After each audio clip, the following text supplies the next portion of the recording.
involved in. Senator Hamida Kibwana, nominated senator for Nairobi. You talk about nominated, there's no difference of nominated and elected when you get to that house. You really have to have a heart to fight all this. You know, you have to have the will and power.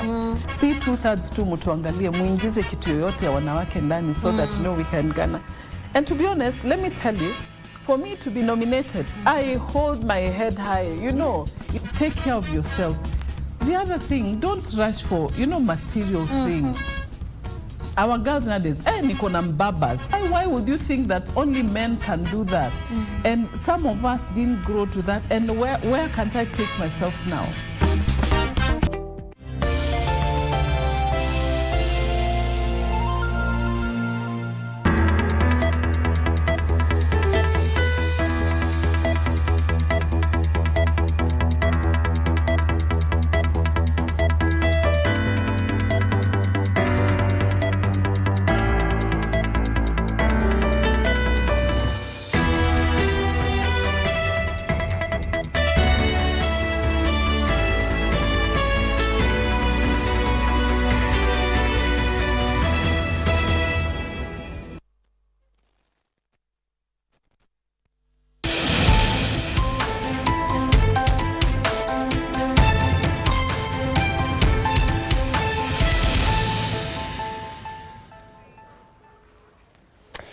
Exactly 1 o'clock on the nose. You're right on time for what is making news at this hour. This is KBC Lunchtime News. I'm Doreen Arange, and Wangeshi is our sign language interpreter.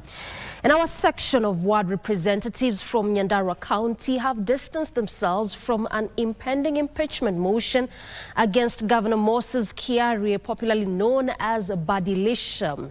Speaking at the Assembly chambers, 21 MCAs said that they would not support the motion yet to be tabled by Mirigani Ward Representative Samuel Mathu, who, among other charges, accuses the governor of gross violation of the Constitution.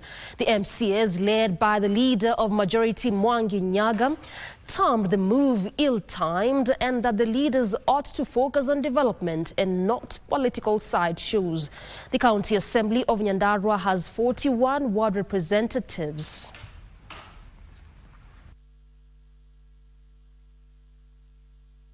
Among critical issues that have come to the public is that there is an insinuation that there is a motion to impeach the governor of Nyandarua. I would want to clarify that we are not seized of such a matter and that it is not on the floor of the House. It is not a motion that is within our knowledge, and we want to clarify to the general public and most specifically the people of Nyandarua that there is no such a move as the impeachment of the governor of Nyandarua. Even if it were to happen, then there are procedures and rules that govern such kind of a motion. Members of the County Assembly are not in control of individual members' missions, but this is a confirmation that nothing has happened of the said magnitude. As we stand here, I can confirm to the public and to the residents of the Nyandarua and the residents of this republic that nothing of that sort that have come into this assembly.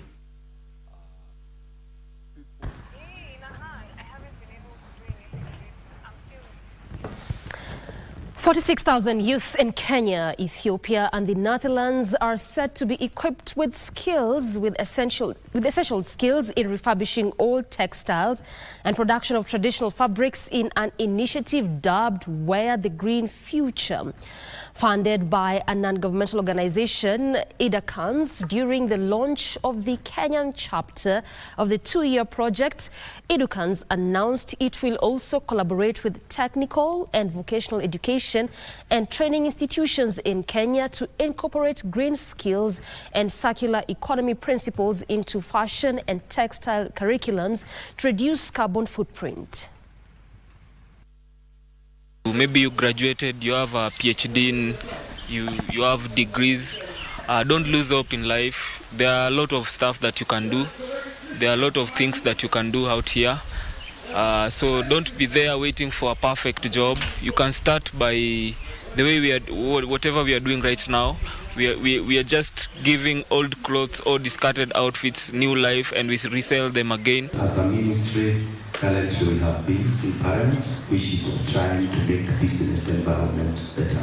I think they were published yesterday. If you look at our website or you look at the yesterday's dailies, you'll see that the government, through the ministry, our ministry, is trying to make easier for this kind of work to happen. We are keen to ensure that the young people innovatively get to the field of the fashion industry and the textile industry with the mindset of sustainability and circularity.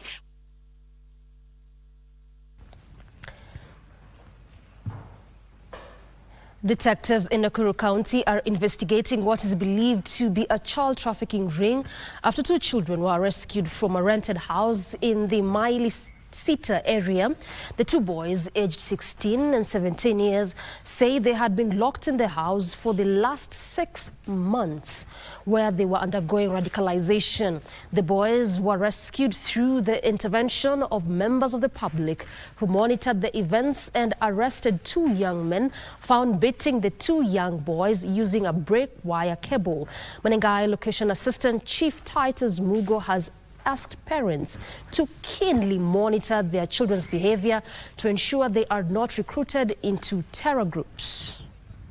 Shule, please mjue ya kwamba mnampeana kwa nani, ni wapi mnampeana. Nimepigiwa simu asubuhi nikaambiwa kuna watoto ambao wameshikwa hapa Mchanganyiko na wametoka pale Kiguini. Kuna shule iko hapo na alifu ya kwamba kuna shule iko hapo inafanya radicalization ya watoto.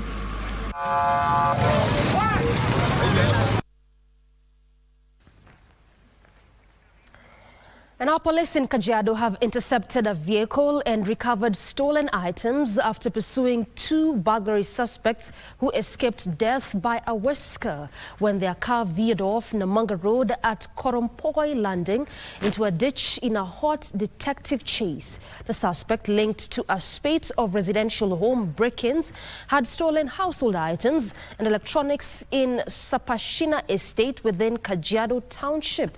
Police were notified and moved swiftly, pursuing a station wagon vehicle registration number KDR 686R Toyota Fielder that had been spotted within the same time as the neighborhood incident.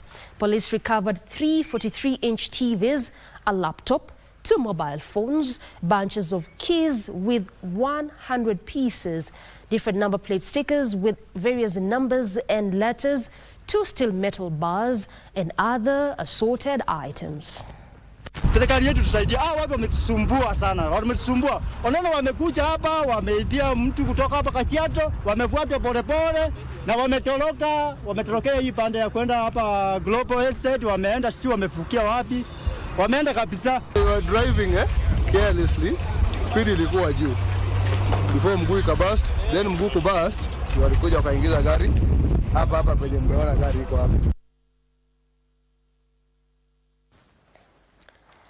The increase in road accidents along the northern corridor has been linked to the vandalism of road signs and guardrails by the public. Speaking to the press after launching the First Aid Post, a project aimed at supporting accident victims, Traffic Commandant Dr. Frederick Ochieng said road accidents have increased by 18% in 2024 compared to last year.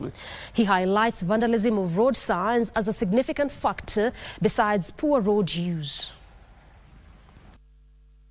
And just as I had said, some of these accidents, and most of these accidents occur because of lack of public awareness on the safety, on the road safety. Pedestrians are crossing the roads at undesignated places or undesignated points, and above that particular point there's a footbridge. So what we are going to do now is to enhance the traffic rules that forbids the crossing of roads at undesignated areas.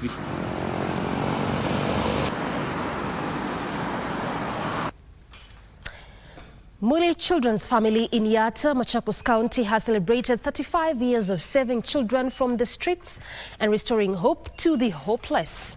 The institution has rescued and empowered vulnerable children under the patronage of Dr. Charles Mully, who established the institution in 1989 and has supported more than 30,000 children.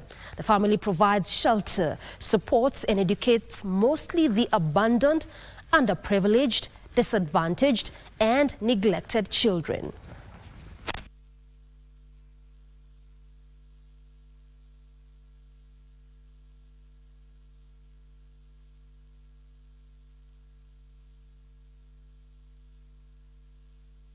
We MCA, we believe that we can, in a small way, sustain ourselves through entrepreneurship. And that's what we are also training our young people so that they get that inspiration and they continue to become great men and women.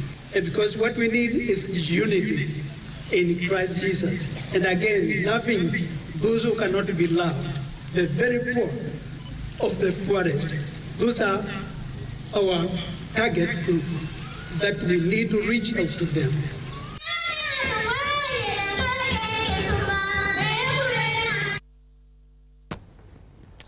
Exactly 10 minutes past the top of the hour. We are due for our first break. Plenty more on the other side of this breather, including sports. Stay with us.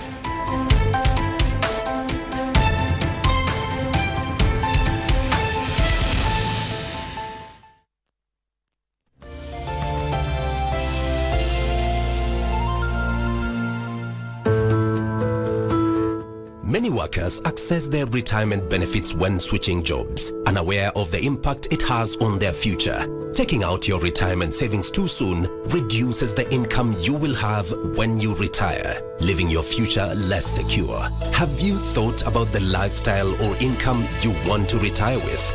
The earlier you start saving, the better. And the more you save, the more secure your future will be. Increase your savings today and live your golden years the way you've always dreamed.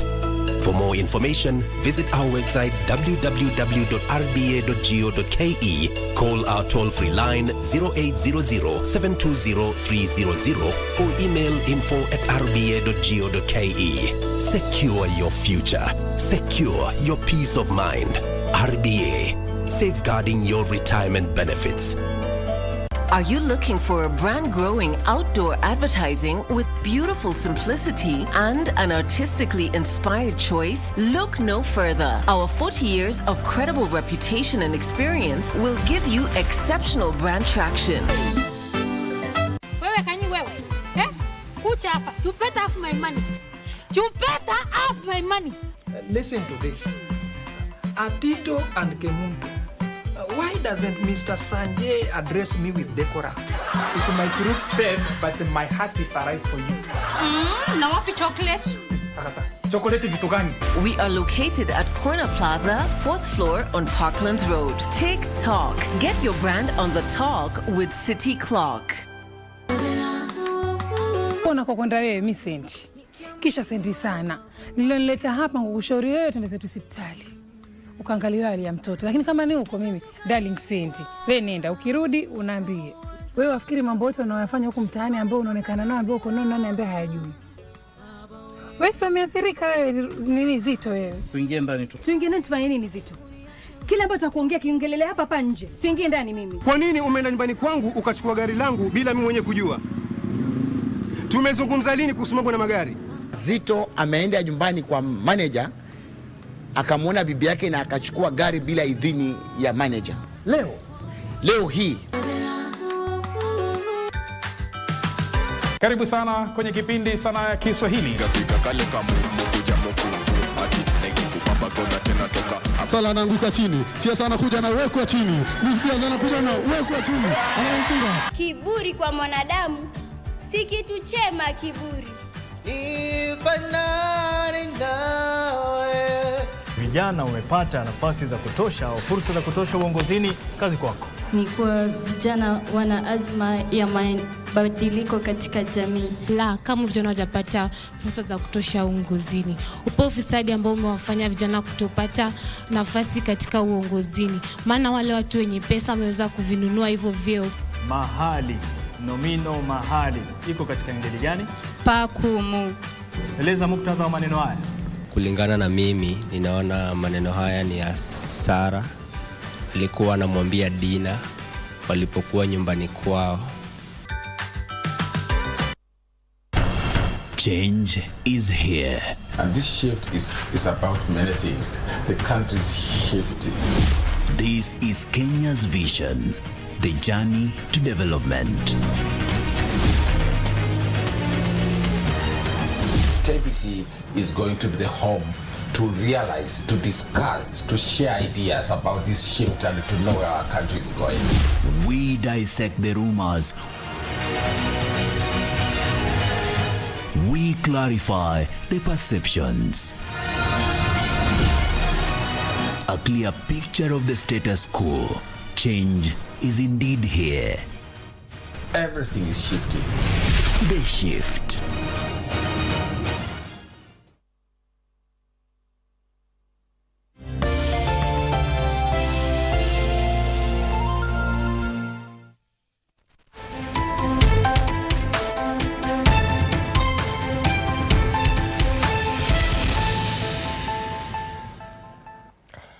Welcome back. This is Lunchtime News. To some politics now. The ODM party has launched a nationwide campaign to fortify its position as it prepares for the 2027 general elections.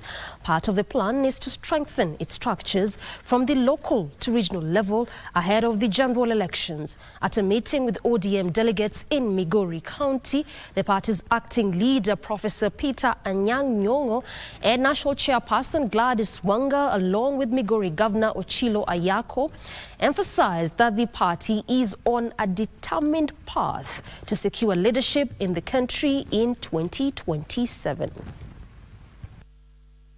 Sisi tunakwenda mashinani kama magavana. Tuhakikisha kwamba watu wa Kenya wajiandikishe kama wafuasi na wa members wa ODM. Most political parties are seasonal. They are fly-by-night parties. They are born on one Sunday, and then the next Monday they are dead.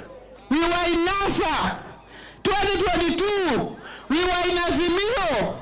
And for now, you can see every party is strengthening itself for purposes of formation of other coalitions so that we can go and capture power.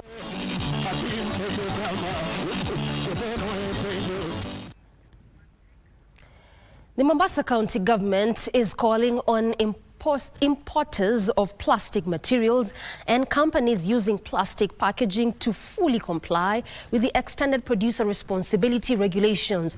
Mombasa County Deputy Governor Francis Thoya says compliance will improve plastic waste management and allay environment pollution concerns. The new rules require producers to, among others, ensure that their products and packaging are both reusable and recyclable. He made the remarks during the handing over ceremony of a 11-ton truck to Pwani Circular Economy Association, donated by a non-profit organization, Worldwide Fund for Nature Kenya. The donation is a boost to sustainable waste management and circular economy efforts in Mombasa County. Wale watu wote ambao wanaagiza mali ambayo inabeba plastiki, makaratasi na nini, wawe tayari kufuata sheria, because sisi county tutaanza kufuata. Kumepewa transition clause ya miezi 6 kuwapatia nafasi kila mtu ajipange. So baada ya miezi 6 sisi tunaenda in full force. Tutafuata kila mtu. Tutaingia katika mipaka mahali huko, katika access point yote analeta Coca-Cola na hao wengine wote. Watatueleza wanafanya nini kuchukua chupa zao za plastiki back, because chupa zao za plastiki zinachafua mazingira. Sisi kama shirika la WWF, we are committed kusupport ama kupeana support kwa serikali na vikundi kama hivi vya Pwani Cycler Association ili tuweze kutimiza yale malengo ya sera ambayo tumeweza kuweka kama nchi. Na pia ukiangalia katika ile constitution yetu ya 2010 imepeana zile tunaita responsibilities and obligations kwa kila mwananchi na pia kwa serikali. Na nafikiri hii ni nafasi yetu muhimu kama washikadau kuweza kufanya kazi pamoja ili tuweze kuleta mabadiliko na kuweza kuangaza mambo haya ya plastiki.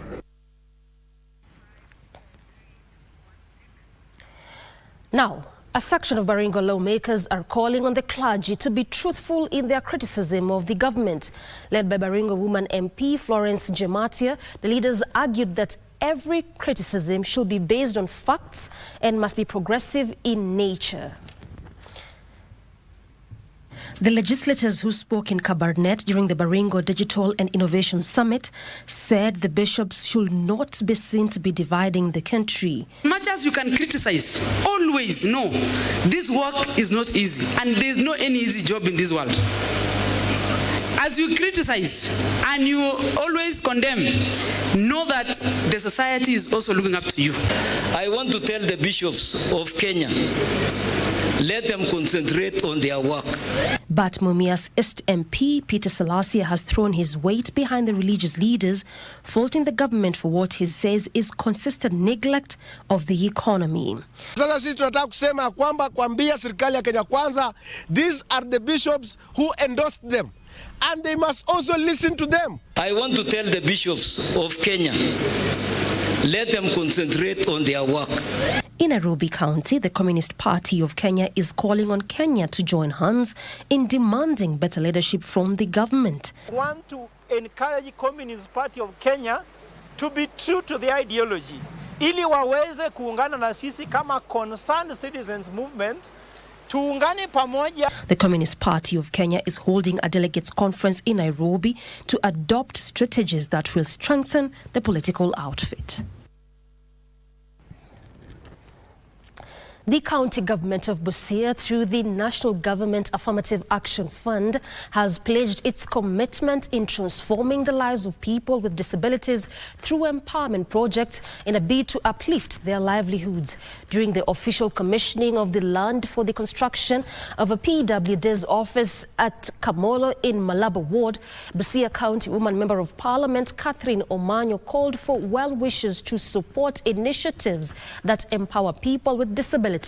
Sentiments supported by the PWDs in the region.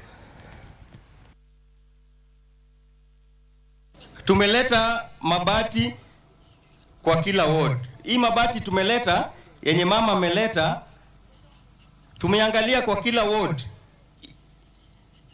Kuna wale ambao hawajiwezi hata kukua na nyumba, si ni kweli? Mama atatoka hapa kama ampatiana every household 1 per ward 15 iron sheet. Ulemavu haimaanishi ati wewe ni mlema. Si uko na akili? Si unajua kitu unaweza fanya? Mimi niko hapa, niliona hata mmekuja kwa ofisi yangu, mmoja wenu alileta application.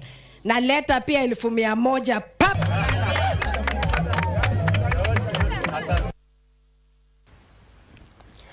Travelers will now book direct flights to Kuala Lumpur, Malaysia from Nairobi following the entry of a low-cost carrier, Air Asia. Tourism Cabinet Secretary Rebecca Miano says the carrier, which will ply the route 4 times weekly from Jomo Kenyatta International Airport, will boost the country's tourism market expansion to Air Pacific region. Kenya targets to host 3 million tourists by the end of December 2024. In 2023, the Africa Pacific region delivered over 320,000 visitors into Kenya, according to data from tourism marketing agency Kenya Tourism Board. We have received today over 360 passengers, tourists all coming to Kenya and Nairobi.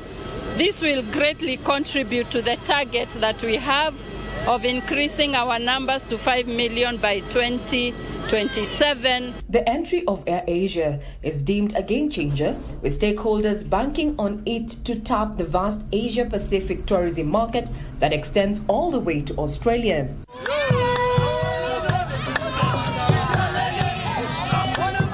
On its inaugural flight from Kuala Lumpur to Nairobi, the AirAsia plane with over 300 passengers on board was received in the usual Kenyan flamboyant display of culture.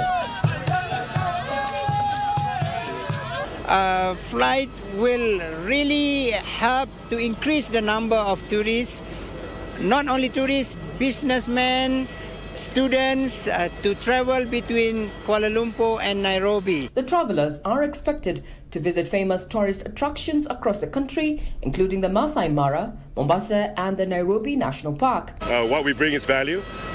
What we want to bring is to bring people who has never flown before, people who can't afford to fly, and this is what we do. On this flight today, 40% of people have never flown before and their first destination is Kenya. The low-cost carrier will be operating 4 times weekly, offering 156,000 seats all year round, targeting students, business executives as well as leisure travelers keen on exploring Kenya and Malaysia. The entry of low-cost carrier AirAsia into Kenya's skies is deemed a game changer, especially when the country is looking at hosting at least 3 million tourists by the end of December 2024, opening up and expanding Kenya's horizons as an ideal tourist destination.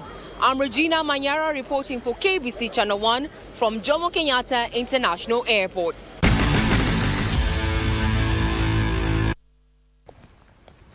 Time for sports now, and Kenya has been bundled out of the qualifying race for the 2025 Africa Cup of Nations after drawing 1-1 with Zimbabwe in their Group J encounter played last evening at Peter Mokaba Stadium, Polokwane, South Africa. The Warriors of Zimbabwe, on the other hand, had qualified for the finals as Group J runners-up. It was a must-win encounter for Kenya, who fell behind to Zimbabwe's first-half openers scored by Tawanda Maswanhise.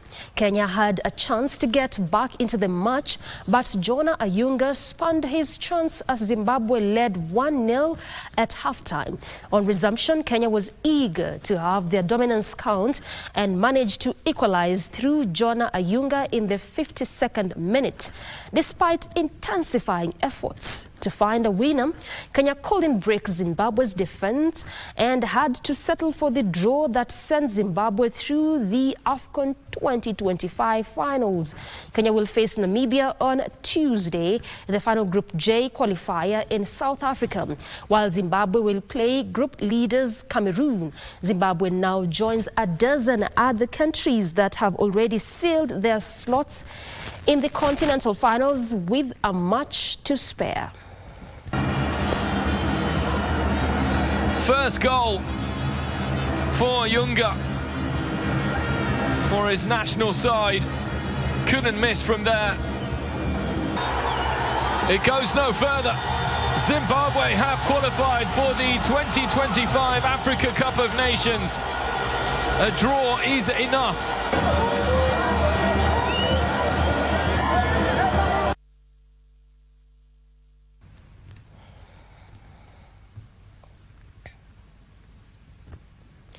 South Africa, Zambia, Comoros and Mully have also booked their spots in the 2025 Africa Cup of Nations tournament with one round of qualifying to spare.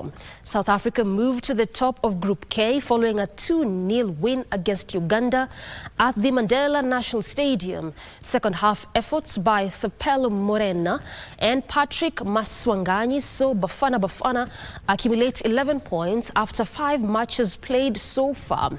In Group G, Zambia stand reigning champions Ivory Coast with a 1-0 win at the Levi Mwanawasa Stadium. Kennedy Musanda's 43rd minute strike saw Zambia end matchday 5 at the top of Group G. Comoros will return to the finals after Maiziane Maulinda's 90th minute winner clinched a 2-1 victory away against the Gambia and eliminated the Scorpions in Group A. Mully defeated Mozambique 1-0 to book a place in next year's AFCON from Group I. Open the door to the first shot on target, and it's the first goal of the match. South Africa lead in Kampala.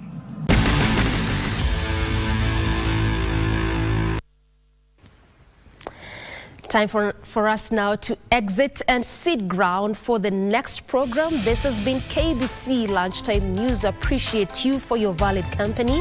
I'm Doreen Arange, and Wangeshi has been our sign language interpreter. Good afternoon.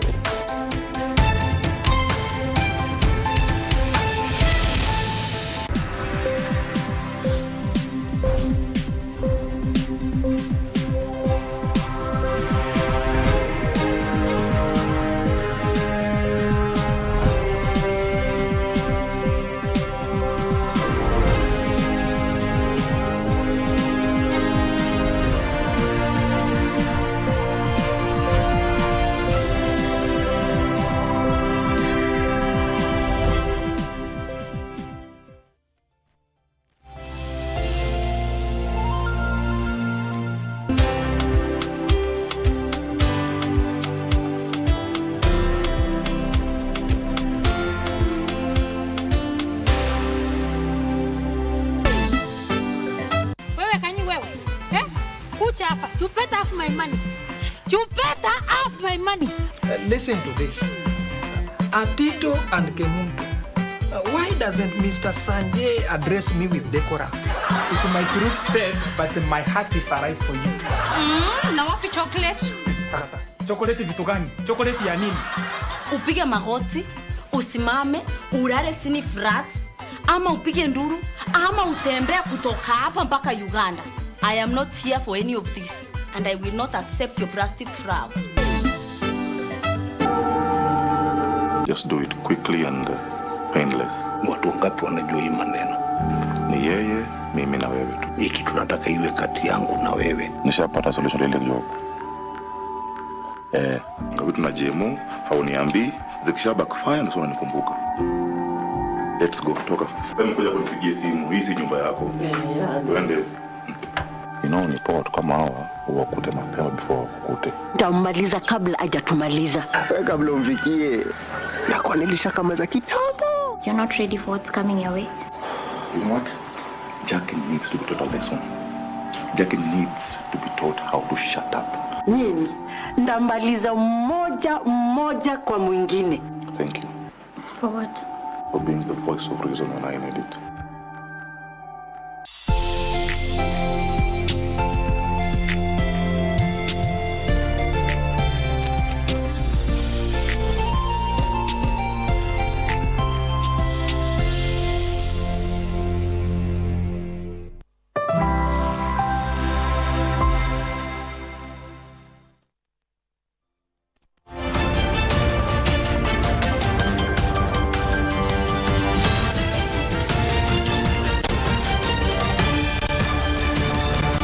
Jambo mtazamaji, mahali popote ulipo mchana wa leo, ni fahari yangu kujumuika nawe hapa KBC Channel 1 ambapo tunakuletea makala mengine ya dunia wiki hii. Natumai weekend yako ishwari kabisa. Karibu kwenye makala ya leo, na kama ilivyo ada kwenye makala haya mtazamaji, tumekuandalia mengi kutoka ulimwenguni, ikiwemo taarifa kuhusiana na kongamano la COP29 ambalo liliandaliwa nchini Azerbaijan, huku ulimwengu ukitafuta ufadhili zaidi wa kukabiliana na athari za mabadiliko ya hali ya anga. Kando na hayo, raia milioni 1.2 wa Sudan watafuta hifadhi nchini Misri tangu mwezi Aprili mwaka uliopita, kwa mujibu wa shirika la UNHCR, huku mzozo ukikithiri kwenye jiji kuu la muda nchini Sudan. Na katika tukio la kihistoria, kiongozi wa upinzani nchini Botswana, Duma Boko, achaguliwa na kuapishwa kuwa rais. Mtazamaji, hizo ni baadhi ya taarifa ambazo tumekuandalia kwenye makala haya yanayoletwa kwako kwa ushirikiano mkubwa wa KBC Channel 1 na shirika la Shinwa.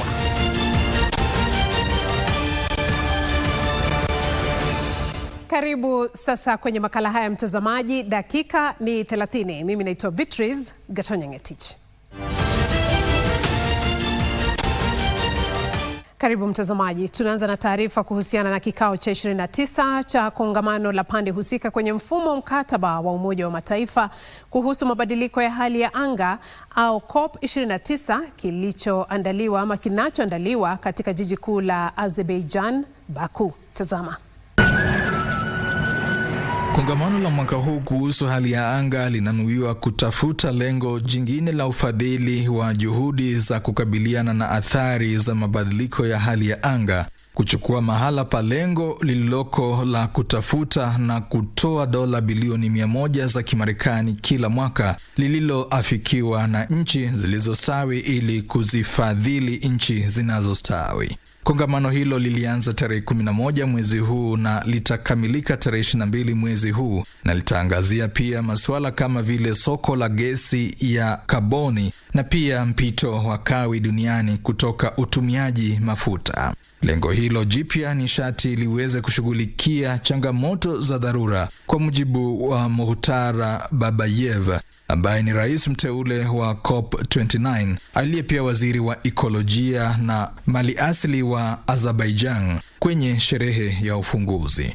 Aliongeza kusema kuwa lengo hilo pia linafaa kushughulikia mahitaji na masuala makuu ya nchi zinazostawi. Naye Simon Still ambaye ni katibu mkuu wa UNFCCC alisema kuwa ni sharti pande husika ziafikiane kuhusu lengo jingine la ufadhili wa juhudi za kukabiliana na athari za mabadiliko ya hali ya anga, akitoa wito kwa washirika kujitahidi kurekebisha mfumo wa ufadhili wa kimataifa. Kongamano hilo linarejelea mikutano kadhaa rasmi ambapo serikali hutathmini juhudi za kimataifa za kuendeleza mkataba wa mfumo wa Umoja wa Mataifa kuhusu mabadiliko ya hali ya anga kwa lengo la kupunguza kiwango cha ongezeko la joto duniani hadi nyuzi 1.5.